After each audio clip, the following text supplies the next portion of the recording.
I am very happy to present this creative, I call it the Elevated Conscious Program, featuring leading voices or talents within the health and wellness and mindful living industry. And these talents are all just basically giving you an opportunity to, or options to live a more well-balanced life and giving you the most information to make conscious choices, I should say.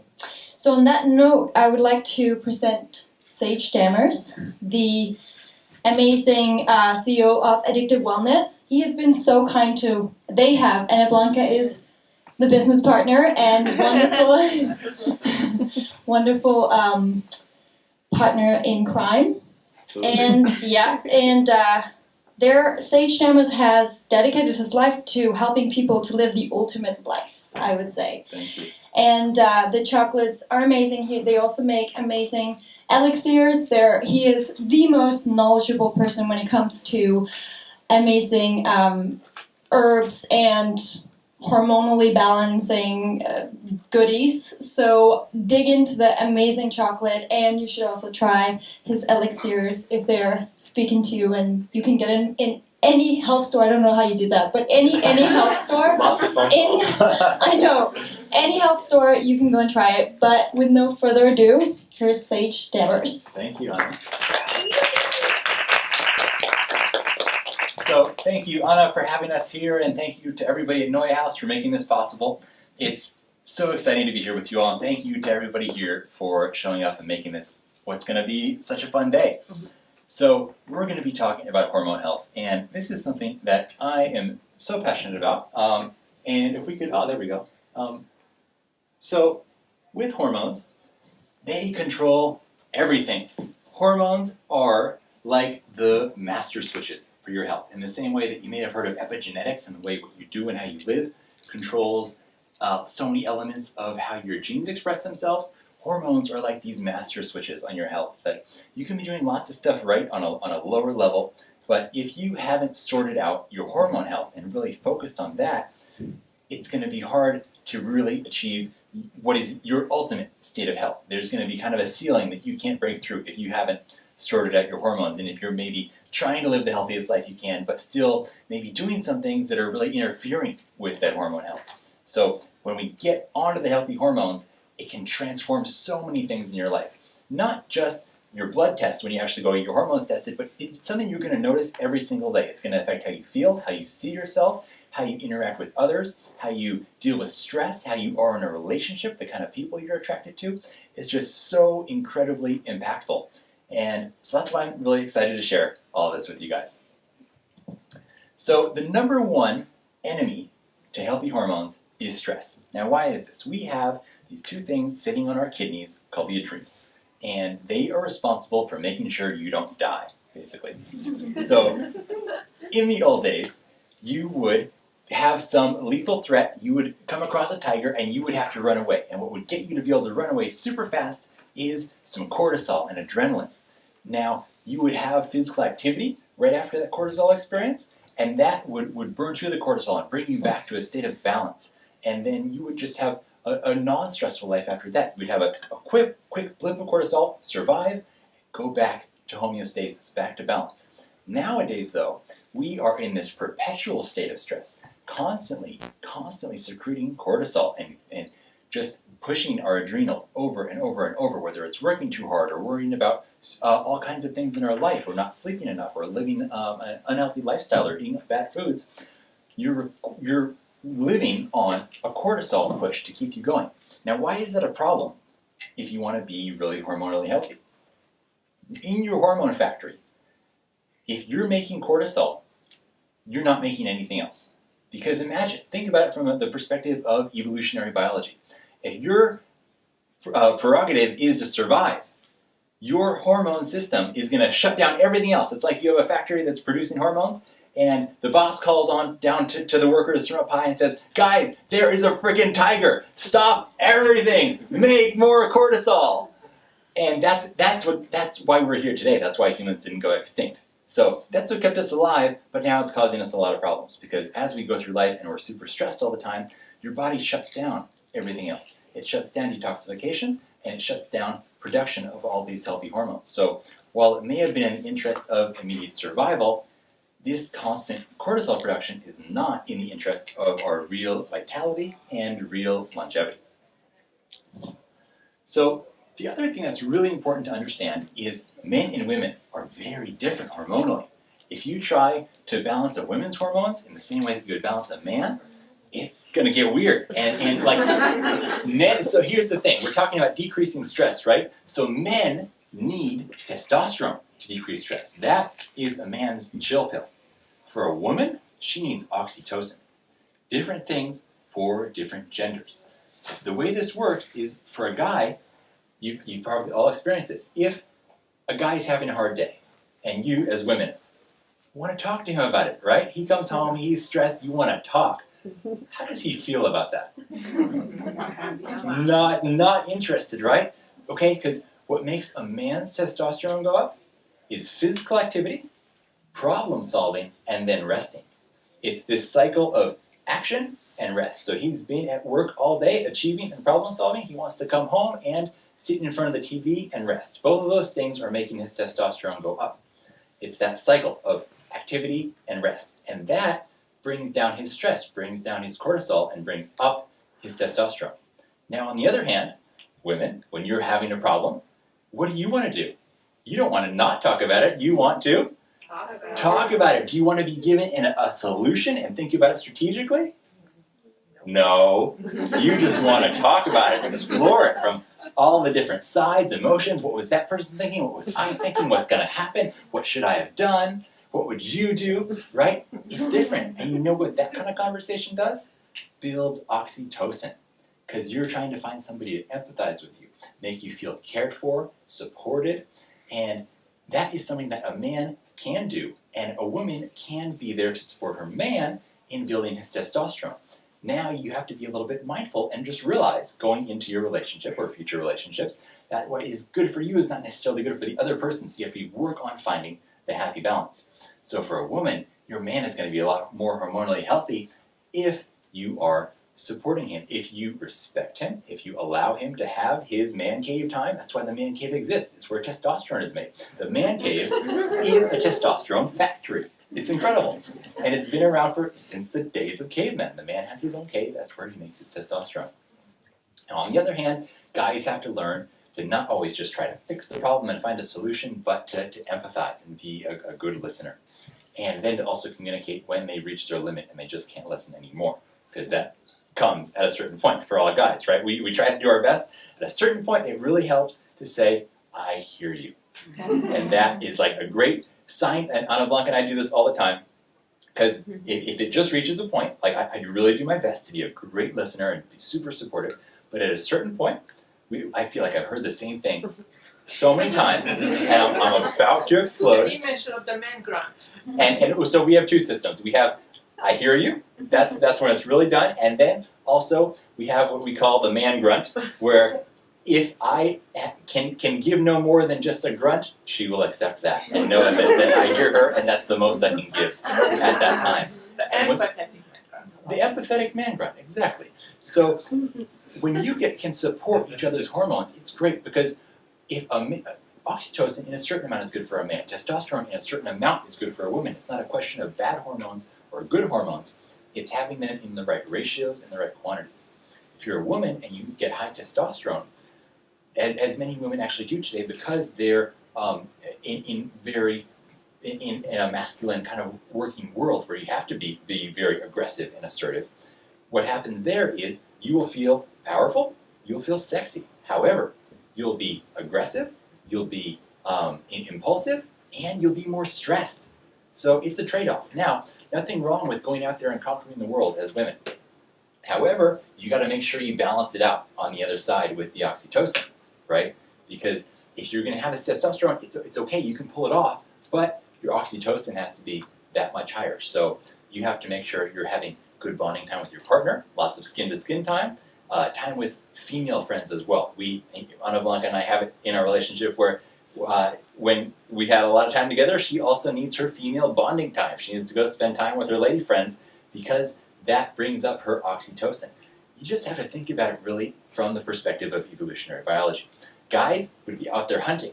Can't make a lot of noise. We can't talk too much. We're stalking the prey, right? If we're talking about all our problems and just emotionalizing about them, whenever we're hunting, that buffalo is going to hear us a mile away. The whole tribe doesn't get to eat, and we all die. So the tribe that tried doing that, they're not around anymore.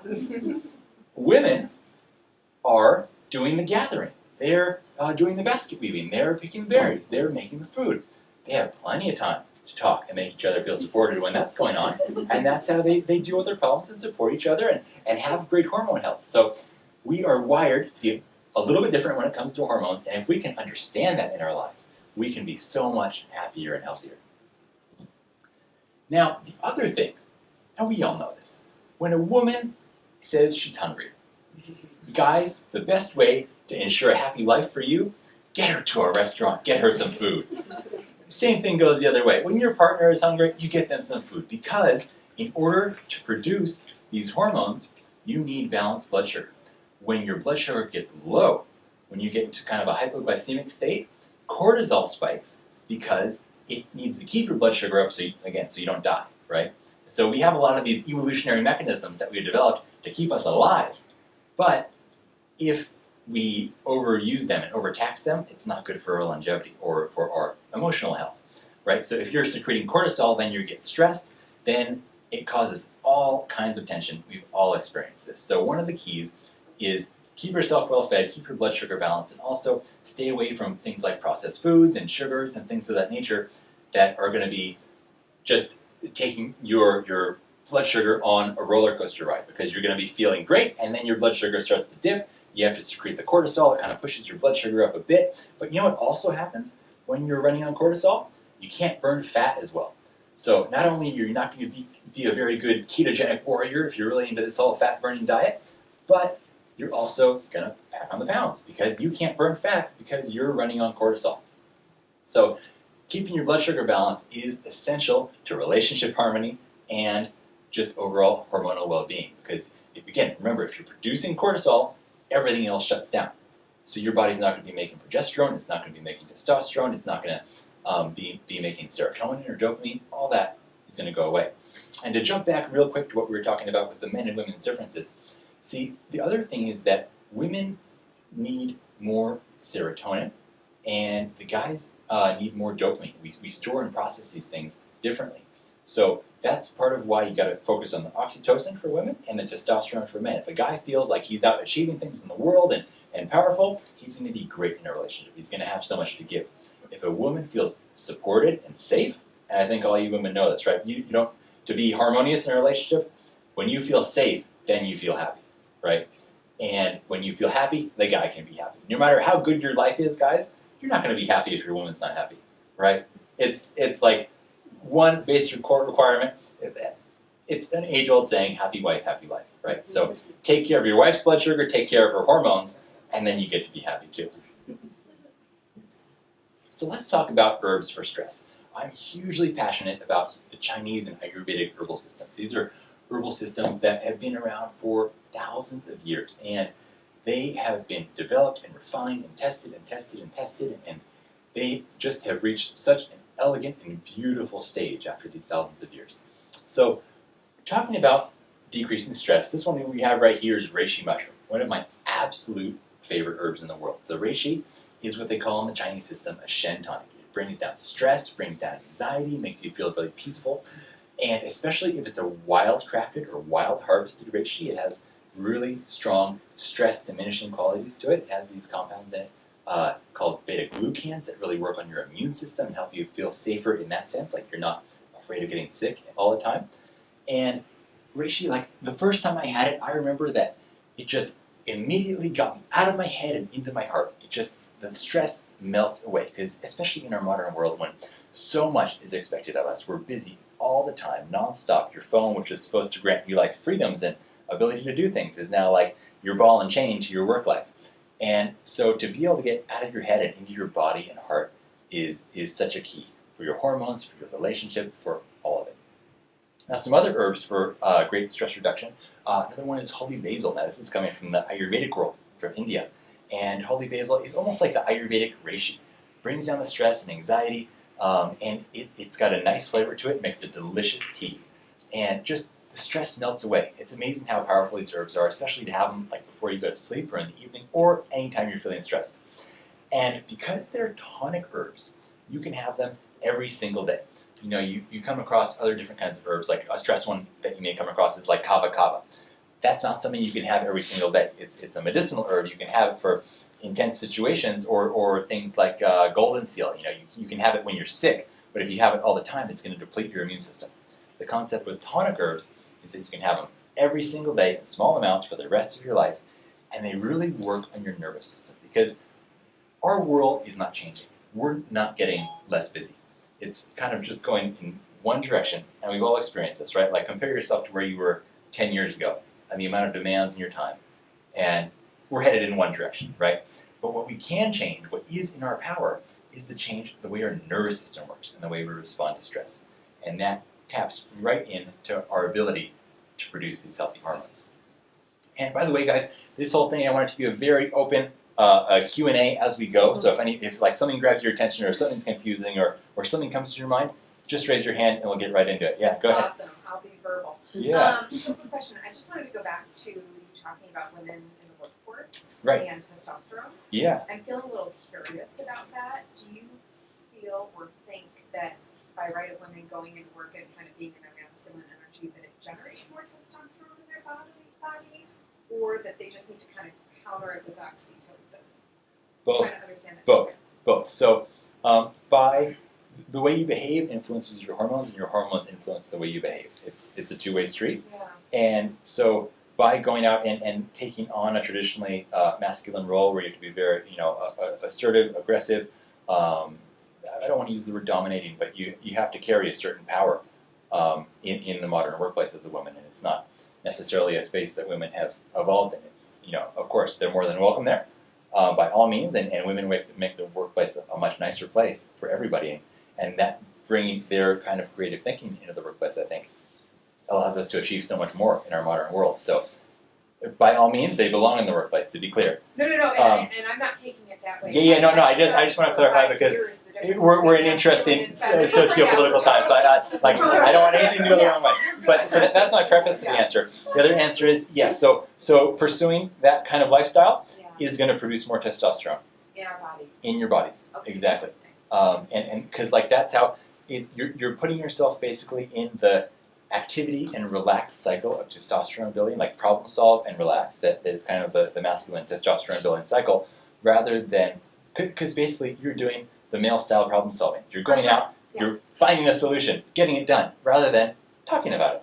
Yeah, so I try and stay in my masculine between 9 to 5, and then from 5 after, I convert into my feminine. So key. You're a pro. If I can interweave my feminine, even in my speech, and how I articulate things in my workday, I do. That's so wise. That's it. A job like because the testosterone activities are fantastic, and you can pull it off. The key is balance it with dopamine. Okay. Yeah, that's the absolute. Or sorry, not balance with dopamine. Balance with oxytocin. Yeah, balance with the oxytocin from doing what makes you feel most feminine, basically. Whether that's time with female friends, cuddling with a partner, all these feminine activities. That's going to bring up your oxytocin. What makes you feel safe and warm inside, like whatever makes you feel warm and cozy. Yeah. That's what is essential to balance it out. Thank you. Yeah, so you're spot on there. What? Oh, Yeah, you and Anna Lundgaard can have some female bonding time. Well, yeah, because I'm a type A driven go-getter. Yeah, that's great. So I had to spend the last 5 years learning how to be a girl. Yeah, you got to enjoy the best of both worlds, right? And it's been a beautiful process. But what I didn't understand is that by being in that energy, that I could have been messing with my hormones. You can swing the pendulum too far. And the other way. I did, and Yeah. I'm kind of coming back now. Awesome. Yeah, wonderful. Great. Yeah. I have a two-part question. Sure. So the first part is, I'm pretty quiet, but I'm so tense all the time with my children and stuff. So even though I don't seem like a stress out person, I feel like I'm eternally stressed. Yeah, stress can live on the inside. Yeah, so it's I'm even right now, I can't really move my shoulders and my neck. And Right. I feel stressed in. So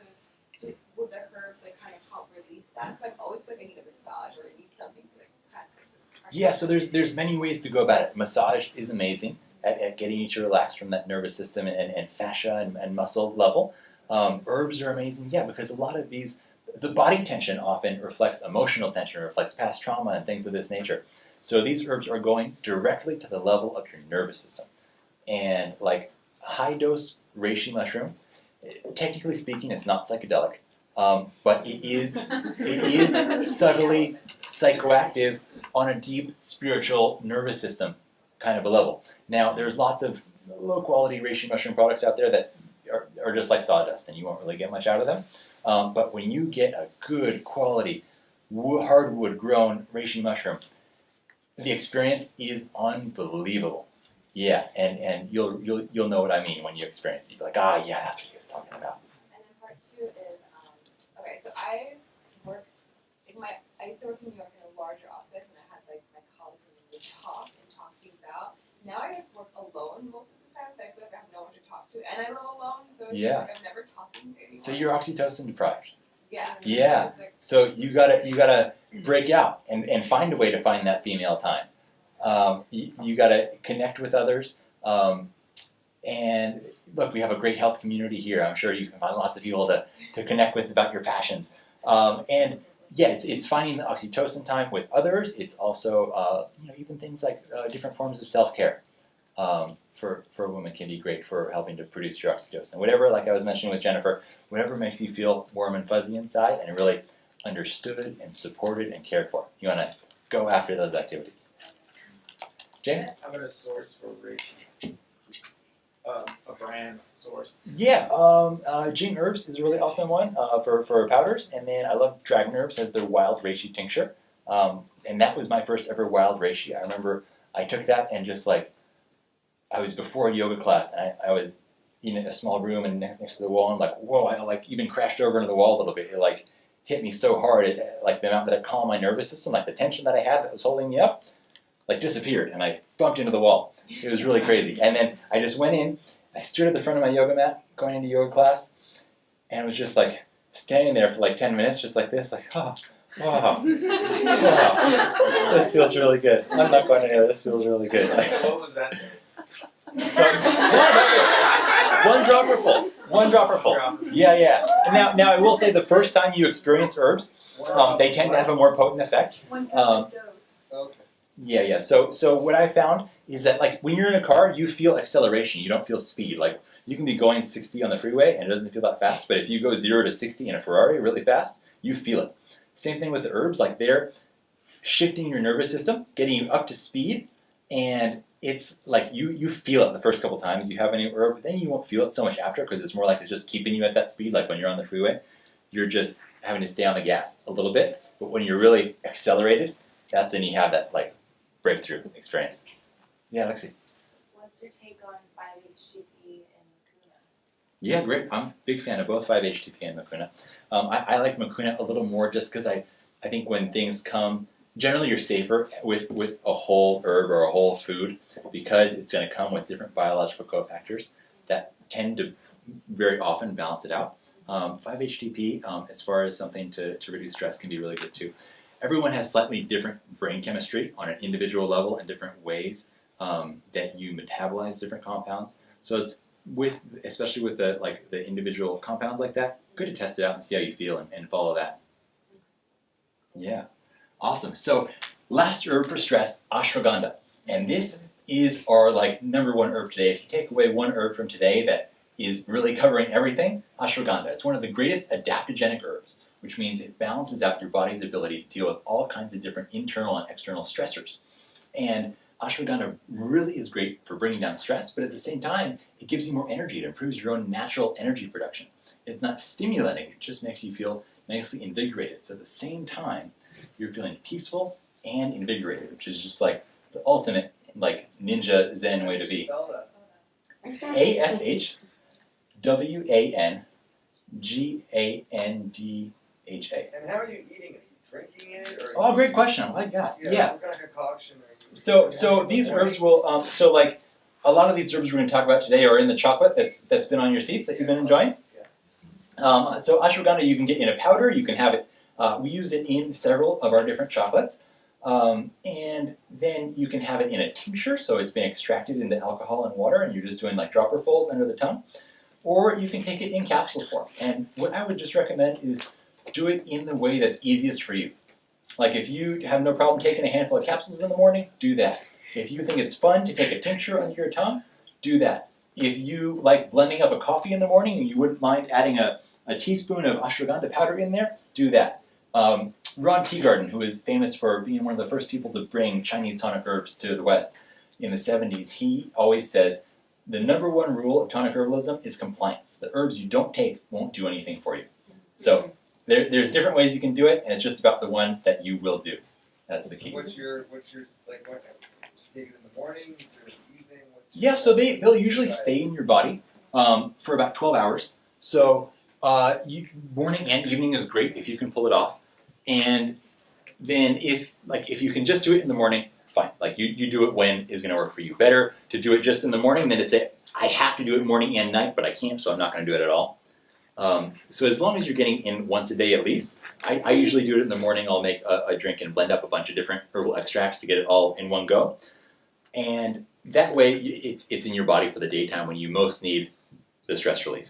And then sometimes you can do it, some more stress relieving herbs in the evening for a nice relaxing sleep, especially if you tend to have a hard time quieting your mind going into the evening. On ashwagandha, really quick, for some people who have thyroid or other disorders, or anything that they need to watch out for, because I know that comes up for me a lot, is that I have to watch out for it? Yeah, so if you're on thyroid medication, is when you want to watch out for it because it can increase thyroid hormone out of the range. It's funny with some of these herbs, like if you have certain medical conditions, like with Reishi, if you tend to have a blood sugar problem and you're taking drugs to lower your blood sugar, well, Reishi might lower your blood sugar too, then your blood sugar gets too low. Because these can have really strong effects in that way. So yeah, if you're on thyroid medication, you would want to work with a medical professional and definitely monitor your thyroid hormone levels. And thyroid is something that in a minute we're going to go extensively into because it's a key part of this whole process. All right, so there you go. Thyroid. You are like a mind reader for PowerPoints. So thyroid is crucial to hormone health. It's such an essential part of your energy production, your thermoregulation, your metabolism. It's a little butterfly gland, the butterfly shape that's right here. And it's on both sides and connected by a little connection called the isthmus. Some people don't have an isthmus and they've got two thyroids separated on either side of their throat. But for most people, it's connected across the front. And thyroid comes from the root word, actually, thyros, which refers to a shield. And this is like your radiation shield. When you're being hit by radiation, your thyroid is where you take it in. And so one of the best things to have in your body to protect your thyroid is iodine. Whether you're getting this from, for example, nascent iodine or electrodyne, or taking a great kelp supplement like motofilon, or there's all kinds of different kelps out there, or other sea vegetables like dulse is one of the most delicious ones you can take. It's so nice to add like sprinkled dulse flakes over a salad, just so incredible. Or lately I've just been eating like dried dulse, like whole leaves of it. Yes, it's incredible. Like I start eating and I can't stop. It's amazing. Yeah. So sea vegetables, they've got a powerful aroma. So not before you're going on a hot date. And not like for a romantic dinner, because right now we're talking a lot about relationship stuff, unless your partner's into that too, and then why not? And hey, that could, quick side note, that could be a good way to filter out the right relationship. If they're into the taste of kelp for a kiss, you found the right person. So the thyroid is essential. So iodine is really big, as we just mentioned. Ashwagandha, another great thyroid herb. And if you're having your thyroid tested, the key thing is to make sure you're getting a full thyroid panel, not just testing T3. You need T3 uptake, reverse T3, T4, thyroid antibodies to make sure you don't have Hashimoto's. And because thyroid disease is such a huge problem, either overactive, underactive, or Hashimoto's, which is where it's an autoimmune problem and it goes back and forth. So that's definitely something that if you're working with a medical professional and want to get some stuff checked out, really going in deep on where your thyroid's at can shed so much light, because people can struggle with problems for years and their doctor just never really ran a complete thyroid panel on them. And they don't know what's going on. They can't figure it out. So some great things for supporting the thyroid are going to be vitamin A, B vitamins, vitamin D, selenium, magnesium, zinc, all these, the standard lineup of all these vitamins and minerals. Ashwagandha, as we mentioned, holy basil, Bladderwrack is a great sea vegetable that's also really good in this case, where they're coming from. So for example, you have things like BPA coming from plastic water bottles. This is something that is kind of more well known now, and we've started to drink from BPA-free water bottles. I've got bad news for you. Even those are. You know what they use? BPS. Basically the same thing, one molecule different, still just as messed up. Still just as messed up. Yeah. I got a question. Yeah. Do you have bottled water delivered to your house then? What's your drinking source? So I use, when I can, I get fresh spring water naturally from the source. A little bit hard to come by here in Hollywood. So I use a system called Pure Water Systems. It's a filtration system that gets it all the way down to 0 parts per million. Really easy to set up in your home. And that way you can add in whatever electrolytes and minerals you want afterwards, but you know with confidence that everything has been taken out of the water that's coming in. You're starting with pure water, which is a nice, base point. So when these other things are coming in, it's not just BPA. It's phthalates, it's parabens, it's all kinds of environmental chemicals, pesticides and herbicides. These are all coming into your body and taking up the spots in those receptors, and they don't perform the same function. They're not like good, strong progesterone or estrogen or testosterone. They just sit there and mess with you. Like they're just taking up that seat and not really doing anything with it. And they can even push you to be excessively estrogenic, and that estrogen won't be balanced out by either testosterone or progesterone in the female case. So it's really something important to watch out for. And even having like too much soy, you have the soy estrogens that are going to come in, and to jump back real quick, they mess with your thyroid. It's going to slow down your thyroid function, and it's going to get in and fill up these seats. So all these kinds of fake estrogens are really something super important to watch out for. And if you're eating non-organic food as well, you have all the pesticides that are on those, and especially non-organic, non-grass-fed animal products, because those animals are eating the non-organic food and concentrating and concentrating and concentrating these estrogens, and then you get to eat them. So it's like, it sucks. Yeah, go ahead. So is that one pretty much lead to estrogen dominance? So there's a couple things that can lead to estrogen dominance, and one of them is having your hormone receptors filled by what they call xenoestrogens, which is these chemical-based estrogens. The other one is aromatization, but we'll get to that one in a little bit. Yeah, go ahead. You mentioned, so we had cortisol, and then we had the xenoestrogens from the non-grass-fed beef. Right. Non-grass-fed animals. Yeah. So is it, the cortisol gets stored in the fat as well, right? So when you eat that fat, you're getting cortisol. Right. Yep. And that's just going right in your system. Right. Okay. Yeah, I mean, there's debate over how much something of that nature survives digestion and actually makes it in a whole form into your bloodstream. There's not a clear-cut answer there, Okay. but it's not ideal. All right. Because after I've eaten, if for some reason like industrialized pork, Sure. I just feel like wherever I am, I gotta just get out. Yeah. It's crazy. So Yeah. I stay away from, especially industrialized pork. For sure. Right. I hear you. Absolutely. Yeah. So I drink water every day from water bottles. All water bottles have BPA. So if it's a plastic water bottle, you've either got BPA or BPS, or I think the other one is BPF that they use now to get away from the BPS. It's a constant little game. So the glass water bottles are... Glass is the way to go whenever you can drink water in glass. I just like when you go to Erewhon, all the good waters that I see, like really pH waters, the Essentia, or like real water. And Voss is like the only glass water I drink, and I don't know if that has a really good pH. Go for, well, quick note on pH water. So pH water over the past 10 years got super popular, like high pH alkaline water. However, if you go into nature and go to cold springs, they're going to generally be slightly acidic. And yep, if you test like some of the best cold springs in the world, they'll be slightly acidic. And the thing is, generally we've evolved to have this slightly acidic water, and then you get your alkalinity from two sources. Sort of from greens, right, and an alkaline food-rich diet. Because when you have a lot of alkaline water, you're putting that into your gut, which needs to be acidic to digest your food. And so you're impairing your ability to absorb nutrients and process everything through your body. So it's one of those sad things where we try so hard, right, to do the right thing. We try so hard, and sometimes it goes the other way. And the other thing is deep breathing. That's actually, deep breathing is way more powerful for controlling your acid-alkaline balance than any food you will eat. We could sit here and do 1 minute of deep breathing with strong inhalation and gentle exhalation. And we could test your urine pH before and after, and you'll go up by like 3 points. You'll go from being acidic to totally alkaline. You can try it at home. It's a Wim Hof method. It's a Wim Hof method kind of a thing. Yeah, exactly. Yeah, so that will, within a couple minutes, your pH is totally transformed. So it's easy to like, pitch people on, oh, you got to eat only alkaline foods, or you have to drink all this alkaline water that's real expensive. But you can just do some amazing breathing and take care of it with your own built-in systems. Yeah. Wow. What if it's the opposite? So like I take HCl pills because I can't digest meat and I'm too alkaline. Is that like is HCl? What's your take on that? Right. So yeah, if you can't digest food, taking things like betaine HCl, and if you're more of a paleo person, you can take like bile actually and things like that. Is there like a breathing method instead of taking HCl? That, like, To make you more acidic? I don't know. I don't have an answer to that one. It's a great question. I don't have the answer for you there. Hold your breath?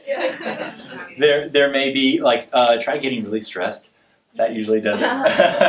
Okay. Get really angry. Call up an ex. Yeah. What's HCl? Oh, HCl is hydrochloric acid. It's basically your digestive acids, and some people take it as a supplement if they have a really hard time digesting. And oxbile's good if you had your gallbladder out like I have. So you can shorten your life by about 5 years because you're not producing bile. So it's really good to get a supplement that has that in it if you've experienced that. Or if you have acid reflux, they say that's because you don't have enough acid. Right. Right. Which is like crazy. Right. Because you take acid pills which lower your, so it makes it worse. It's a whole different interplay of acids and alkalines. It gets kind of complicated. Well, it's a great conversation for a different talk. We'll have to do round 2, digestive health. I'm actually about like probiotics and just like. Yeah. So to go back real quick to the topic of thyroid, if you are working really hard on your microbiome, improvements in microbiome and taking probiotics can actually improve T3 production by 20% on its own, which is amazing. So. Say that again. Taking probiotics and really working on your microbiome and with fermented foods and things of that nature can increase T3 production by up to 20%. So right there, that's amazing for thyroid health. That T3 is a thyroid hormone. Yeah, it's one of the main thyroid hormones that you would want to test for. One more digestive thing just before we move on. Yeah. The oxbile. So if I take a supplement, the oxbile goes on a ketogenic diet. Mhm. Is that a good idea? It's going to help you digest the fats probably. Okay. Yeah. So yeah, give it a try. It all depends on how your fat metabolism is, at that stage. I felt successful with it. Successful without it. So. Okay, then yeah, you may not need it. What about enzymes for like digesting cooked food? It's great. Yeah. Yeah. And you in the back. So I got those. You go to get your annual visits. Do you just do your general test, or do you have a different test that you do every year, like when you're doing your whole full? I do a huge panel. It's been so long since I've been to a normal doctor that I don't even know what the conventional test is. Okay. But yeah, it's like pages and pages and pages and pages of different things. Which panel? Sorry? Which panel? Oh, it's like a metabolic panel. It's a digestive panel. It's like a stool test, urine test. It's a whole bunch of different ones. It's not wellness and facts. But I mean, theirs are good as well. Okay. Yeah. Do you recommend the one that you're on? Yeah, like it's you got to work with a practitioner who kind of knows the state of your health, because depending on what you're doing, like if you tested some of the things I tested, it would be a waste of time for you. Right. If and vice versa. Okay. So it depends on the individual. Okay. Yeah. All right. So now let's talk about the best herbs for female hormones. Right here, we're looking at white peony. This is a Chinese herb, white peony, and they're actually using the root, but we show the flower because it's beautiful and helps you produce oxytocin to be around beautiful things. And white peony is great at building blood. This is a really important thing for women because guys who are holding onto our blood, we actually can end up with too much iron in the long run as we get older. Women, you are bleeding every month, so you have to make sure you're on top of your iron production, especially if you're trying to be like a vegan or a vegetarian. This is one of those things like iron, B12. You got to be so on top of your iron and blood building. Now, peony, that's a great one. You can do it in a great formulation called bupleurum and peony, and that's one of the great blood-building formulations in the Chinese system. Now another one, jumping over from China back to India, is called Shatavari or Shatavari. And this translates to she who has 1,000 husbands. So that gives you an idea of the female potency and all that male crap you can be able to deal with once you take this herb. So incredible for balancing out female hormones, regulating your cycles, dealing with all kinds of PMS issues. And then, as we mentioned earlier, ashwagandha. And we're going to mention this ashwagandha over and over and over because it's good for the thyroid, it's good for stress, it's good for female hormone production. It's just a total winner all around. And then another one of my favorites is Schizandra Berry. And Schizandra is known as the 5-flavor fruit. It's called Wu Wei Zi in the Chinese system. And it works on all your organ systems, and it is extremely feminine. You just like a woman tastes this herb, and you instantly feel sexy. It's a really wild effect. Good. Yeah, and tastes amazing as well, but it's like perks you up in a really nice way. How do you spell it? Schizandra.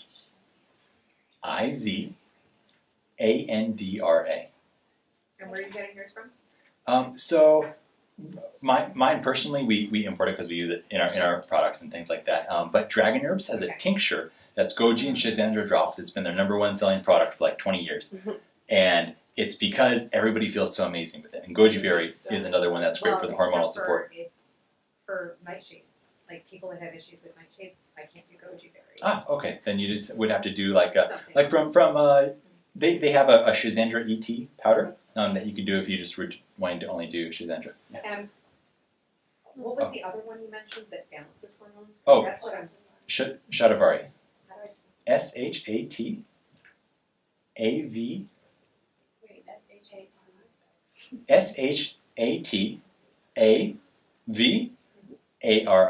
Thank you. You're welcome. You get that from Dragon Herbs. So no, they don't have that one, and that's actually a difficult one to come by. I know within the next few months we are going to come out with that one. Anna Blanca has been like pushing me. We have to have Shatavari because like it's so hard to actually get. Shatavari. How do you spell it? I should have put it up on the slide. Just so we can hear Sage as much as possible. Like, Yeah.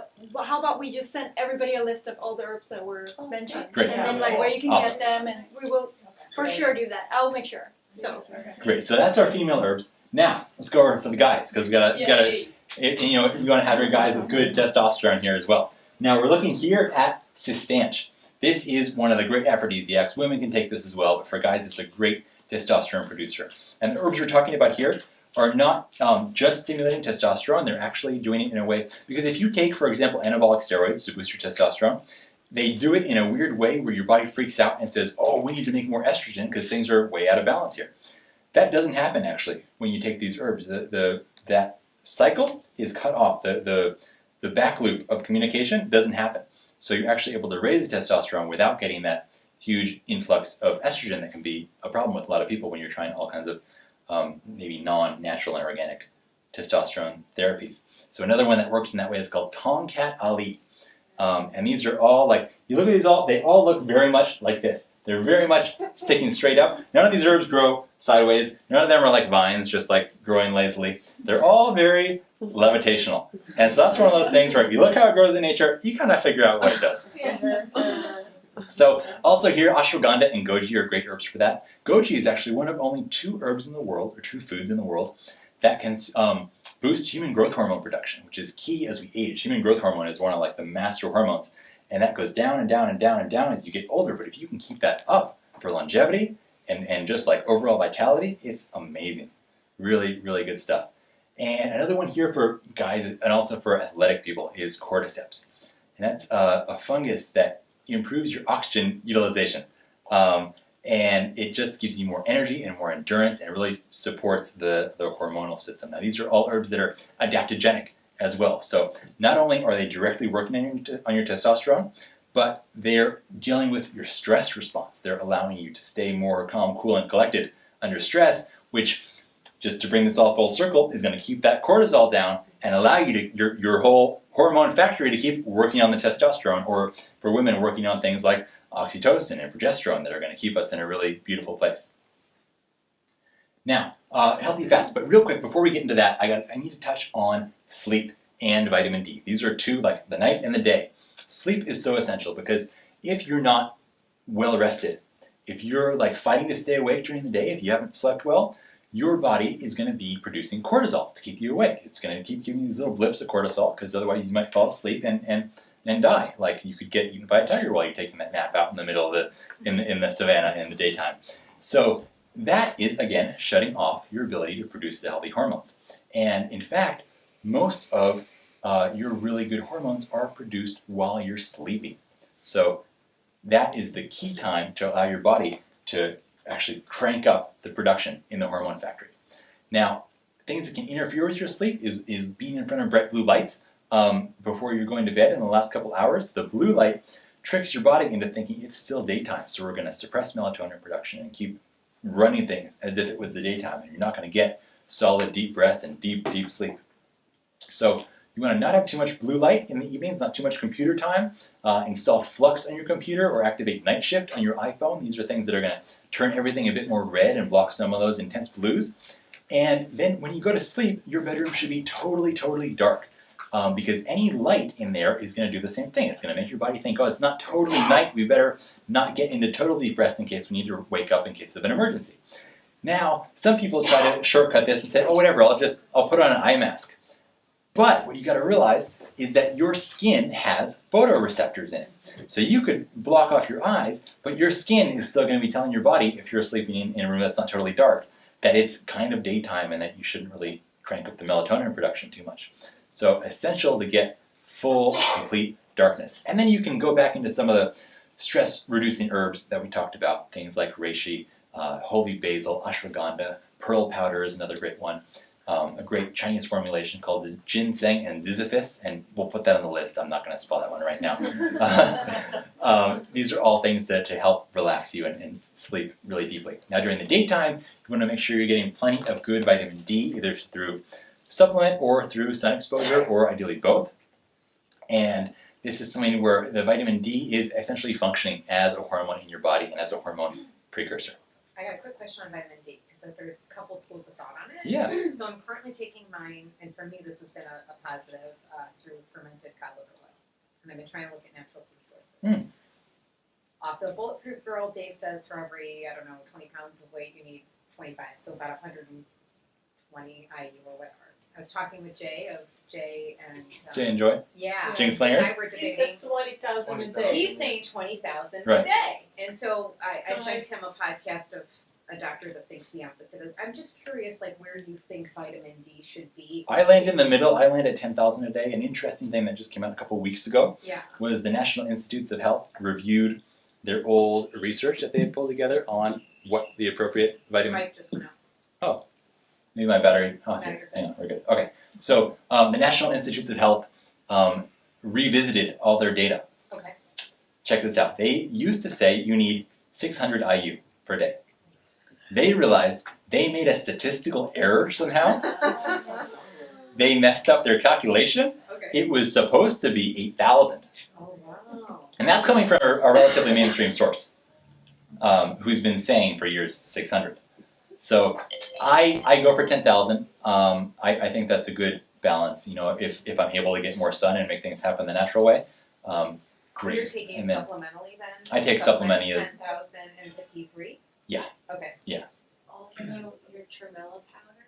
yeah. Tremella is one of the highest things in vitamin D, and I just got mine tested, and as you know, I kind of triple dose on tremella Right. for multiple reasons.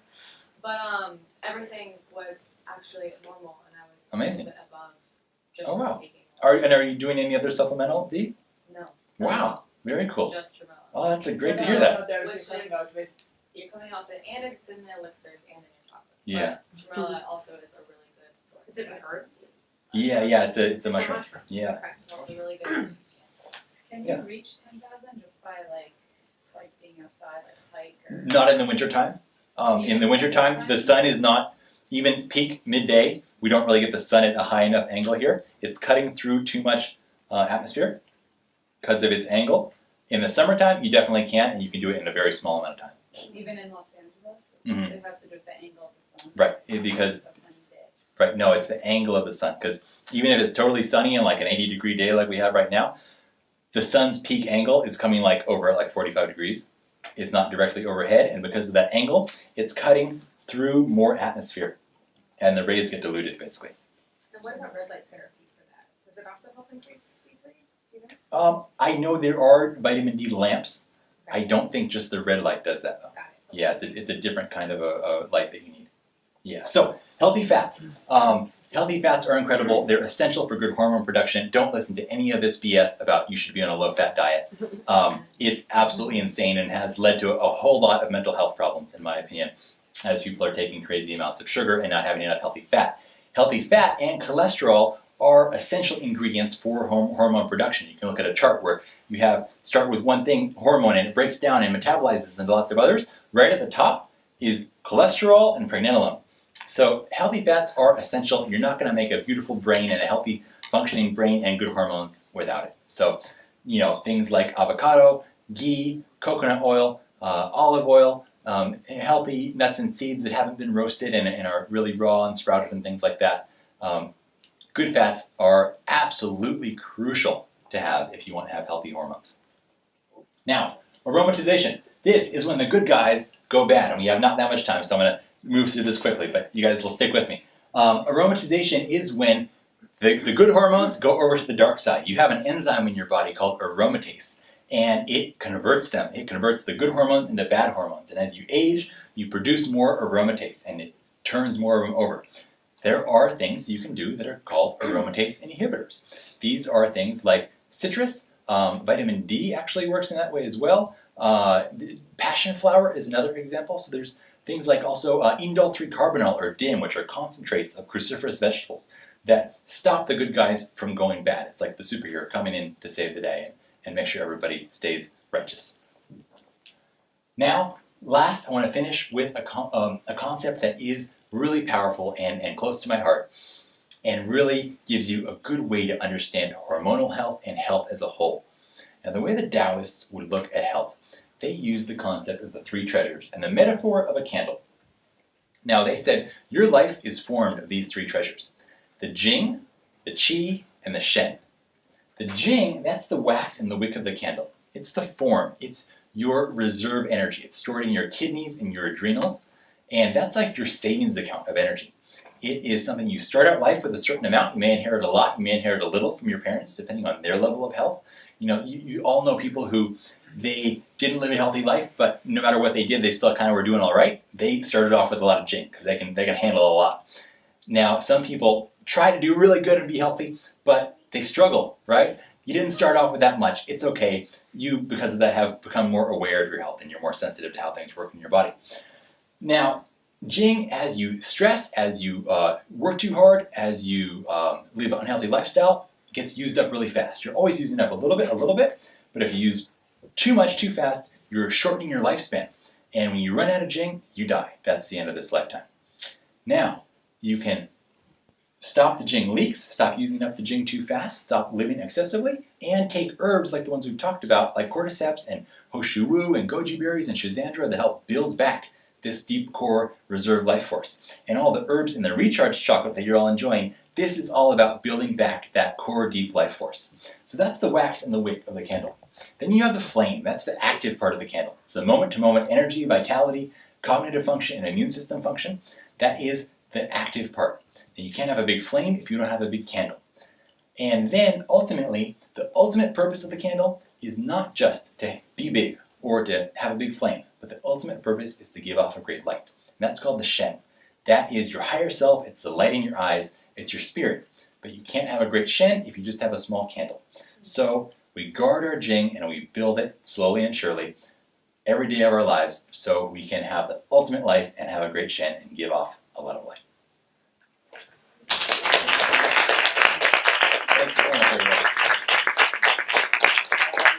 So, I love how well informed this is a very, very good crowd of people. Yeah, I love you guys are very, amazing. very, very good questions. If anybody has any questions to say, you have about 2 minutes, but I'm definitely gonna make sure that you guys send a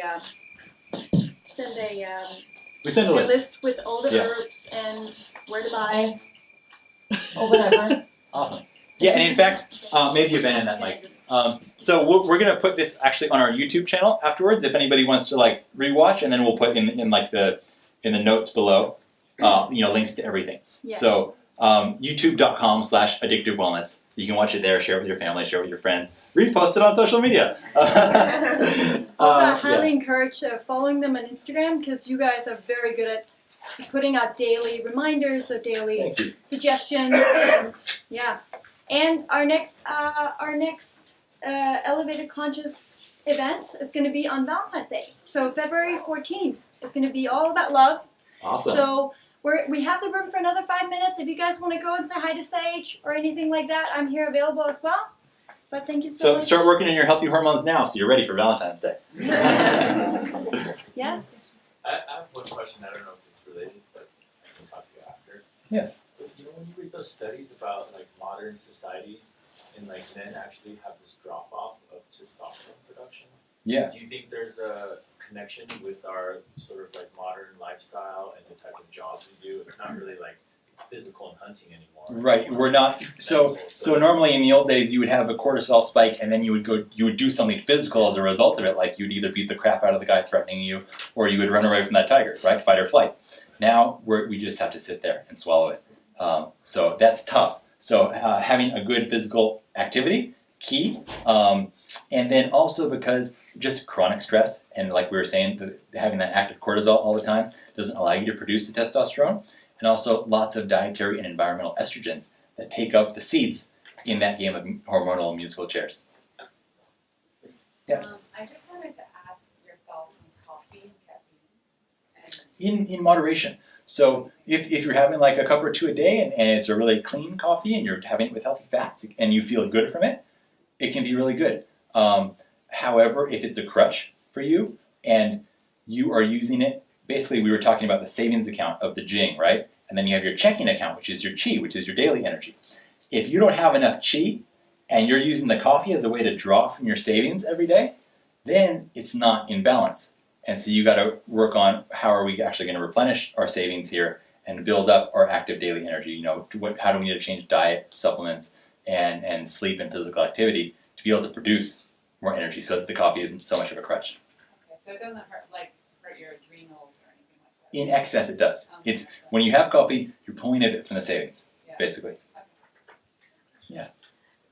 Just like women, you said it helps increase what we need, Oxytocin. Oxytocin by being with other women. Yeah. Do guys benefit from being around other guys and like doing guy Very much, things, absolutely. like, That's why guys need guy men? time as well. Absolutely. So we hang out with each other. We don't talk too much. We solve problems. We do physical things. We challenge each other physically. And that's how we build our testosterone. Yeah. You're there. Do you have any recommendations for getting sort of like an individualized assessment? You said you do like a panel. Yeah. So a great starting place would be there's a company that James mentioned called Wellness FX, and they have great different options of panels you can do. We live in this amazing city where there's lots of different functional medicine doctors and people like that who you can work with. We'll help you to interpret those things as well. And it's also good because sometimes if you just try to pick out the tests that are right for you, you may miss some things or do things, or you may be paying for tests that you don't really need. So it's great to have a professional to guide you through. Any that you know of that are quite good? Okay, great. Yeah, that'd be great. Yeah. Awesome. So Jennifer, did you have one more? One last question. Yeah. I mean that you guys have chosen chocolate as your carrier of choice. Yeah. Hummingbirds. There are some people in the health movement who say it's horrible for you, and I'm just curious in 1 or 2 sentences your thoughts on chocolate and the healing benefits of chocolate. Yeah. So from a meta study perspective, it's one of the top foods for longevity. Incredible source of polyphenols. Has incredible history of use. It's an MAO inhibitor and a vascular dilator. So when you take it with herbs, it improves their absorption and allows them to stay in the body and keep working for longer. It's a great source of prebiotic fiber for gut health. And to me, those all sound pretty good. Of course, you want it to be not having any kinds of problems with mold. You want it to be as unprocessed as possible. And you really want to watch out for heavy metals because that's a huge issue with most cacaos. Chromium and magnesium. Yeah, it's the highest. Oh yeah, thank you. It's the highest natural source of chromium and magnesium, highest plant source of zinc, and highest plant source of iron. So, a few more to add to the list. There you go. Thank you. Okay. All right. Thank you so much, everybody. It's been a pleasure. Thanks so much.